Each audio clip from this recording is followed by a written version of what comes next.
Now we're going to continue with our hotbed assembly. We're going to take our hotbed. This is the bottom. This is the top. We're going to insert 2 screws into the back plate.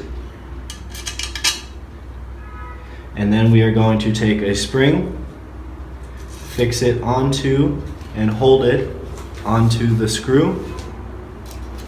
Take the second spring, fix it onto the screw, and place in the holes on the bed.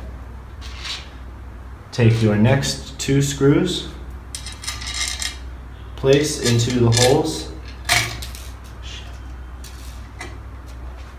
Now take your second set of springs, place them under the screws.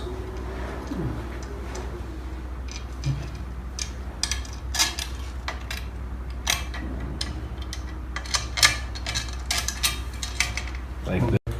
Now we're going to take our 4 wing nuts. We are going to assemble them, fasten them to each of the 4 screws through the bottom of the heated bed.